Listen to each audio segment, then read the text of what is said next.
Subscribe to Face TV Africa and turn the notification on. Face TV Africa, ẹ jọ̀ọ́ ẹ subscribe, hete.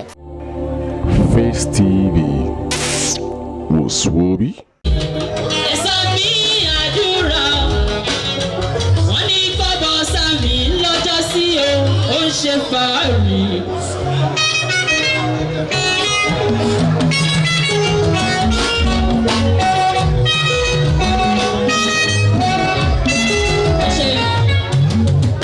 Wọ́n ní bọ́bọ̀ sàmì lọ́jọ́ sí o, mo ló ń ṣe fàárì. Oṣù dúdú. Oṣù ọ̀pọ̀, oṣù dúdú, ó wá ṣe lómi ṣòro. Àtọ́jú àsìkò rẹ̀ rẹ̀ àyìnbó àsìkò lọ́dọ̀ ẹ̀dá. Ọ̀rọ̀ rẹ̀ rẹ̀ àyìnbó àsìkò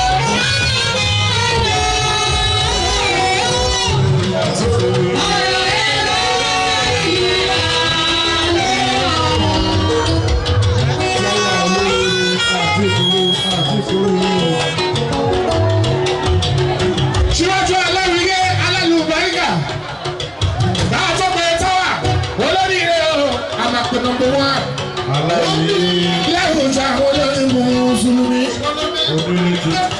ilé ayé fújì títí wa nítòsí títí wa kéwàá títí wa dání nínú ìjọ títí wa máyégún jẹ́nẹ́rà báwo ní fújì ṣe ní èyí táwa ní láwùjọ títí wa báàmì wá sí káfíńdé sí ìdí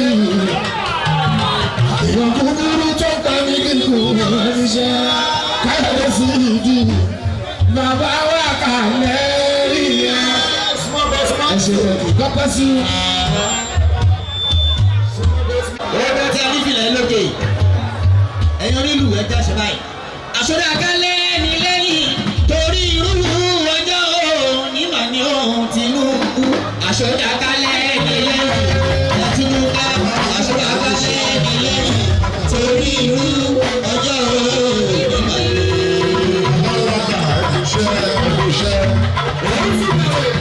Àkànbí ọmọ lóde rẹ̀. Wọ́n kàn bóyá ajá ní Ṣàngó lóníṣẹ́. Ṣùgbọ́n àṣọdá kálẹ̀ ní lẹ́yìn torí irú ọjọ́ onímọ̀ ni ó ti kú tipẹ́. Àṣọdá kálẹ̀ ní lẹ́yìn transformer. Àṣọdá kálẹ̀ ní lẹ́yìn torí irú ọjọ́ onímọ̀ ni Tinubu wéèrè lẹ́yìn ẹ̀ oníjọba ìrà rẹ̀. Ọmọ olódò yẹ wéèrè lẹ́yìn ẹ̀ oníjọba ìrà rẹ̀. Àṣọdá kálẹ̀ ní lẹ́yìn àṣọdá kálẹ̀ ní lẹ́yìn torí irú ọjọ́ òyà ẹ̀yìn tí Tinubu ọ̀rọ̀ òyìnbá ẹ̀jẹ̀ bá. Ẹni bá ń ṣe kó wá sí òru. Ẹni tó ń ṣe ká kó múra sí ká.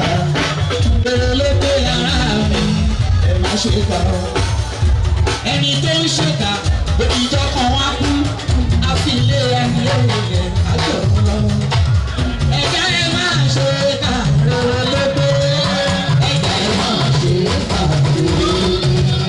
Àwọn òṣèlú àbẹ̀ni kan lọ́dẹ̀ àbẹ̀ni kan ṣọ̀dá àkànfàṣì ni wípé Tinubu lè ṣe ẹbí ìbò fún ọmọ olódò jẹ ó ti dìbò ti pẹ́ ó ti mẹ́ta àwọn èèyàn ti pẹ́ ó wá kan Tinubu ẹ wá ní mo ló fẹ́ pé ìgbà ọlọ́run tẹ̀ olókùn yáyá ọ̀dọ́ mi Àjàó Adé ọ̀dọ́ gbẹ́nà sókè díẹ̀ sí i olókùn yáyá òwò ló sàmì ọ̀rọ̀ olúwa ló lómi tí wọ́n fi mọ̀lẹ́ o ọba làwùrà mi ló tó ìyàwó ìdí ẹni mo ṣàlùyé ìbírí jẹ́jẹ́ bẹ́ẹ̀ni mo ṣàlùyé ìbírí jẹ́jẹ́ àkúnṣe olóde kò ní kúrò ní tí mo bá bẹ̀rẹ̀ fún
kò ní ló ọ̀fẹ́ kọ́lé lórí rẹ̀ ṣé ibi tó yẹ kó ṣe ṣé ibi tó pẹ́ ọ̀nà tó yẹ kó rí rẹ̀ ọ̀fẹ́ kọ́lé rí rẹ̀.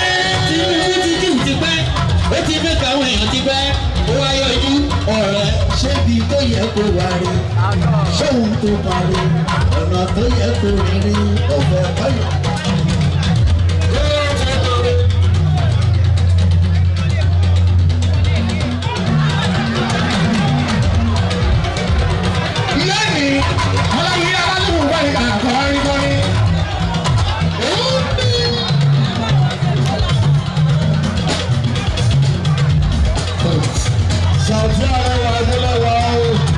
Honorable Kennison Best, I see you. Honorable Kennison, please let her in. Honorable Kennison Best. God bless you. Gbogbo wa pátápátá tá a wá síbí torí bàbá wa láṣẹ wá. Aṣíwájú Bọ́lá Ahmed Tinubu. Àwọn onítíátà eléré ńláńlá ń bẹ̀ ní ìkàlẹ̀ níbí. Òjòpá gbogbo bá ṣe máa ṣe mí báwo elétò ṣe sọ fún mi tá a bá ti pe artist kan nísìn a máa bẹ̀rẹ̀ sí nífẹ̀ẹ́ àwọn oní tíátà dá láàrin lẹ́yìn olórin tó bá kọrin sìn Màmí Alápinni Abdulgani bẹ́ẹ̀ níbí. Alápinni Òòṣà. Mo ti sọ ti Alhaji Taiwo Hassan Ogogo lẹ́ẹ̀kan ọmọ aláìlẹ́gbẹ̀ẹ́ ìkàlẹ̀ bí kọ́ ọ́dìrì bàbá ìyàwó tuntun. Madam Sajẹ́ bẹ́ẹ̀ bí. Yétúndé bẹ́ńbí gbogbo àwọn òṣèré ńláńláńlá ló ń bẹ́ńbí àwọn onífújì bẹ́ńbí nísìn máa pọ̀ lórí ire táwa kálí tù àdúní ìkó akọni. Alhaji Ridwan Adésùnmọ̀ ń bẹ́ńbí Murphy Afọlábí ń bẹ́ńbí.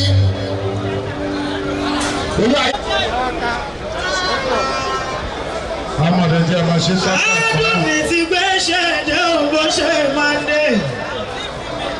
Aṣíwájú unstoppable. Akọrin tó wù yìí tó etí ń gbọ́. Akọrin tó wù yìí tó etí ń gbọ́. Yé Adúlì náà.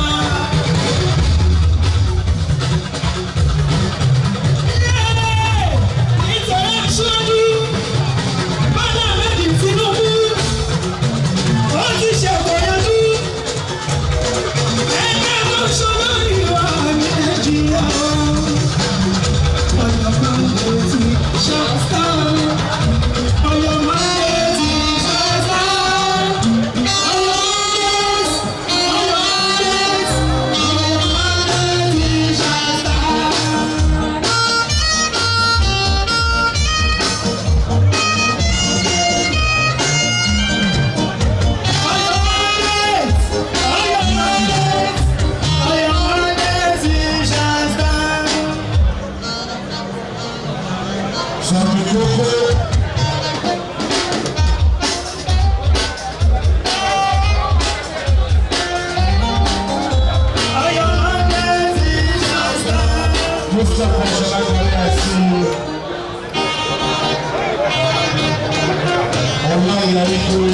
Please subscribe to Face TV Africa and turn the notification on. Face TV Africa, ẹ jọ̀ọ́ ẹ subscribe hete. Face TV was Swoby.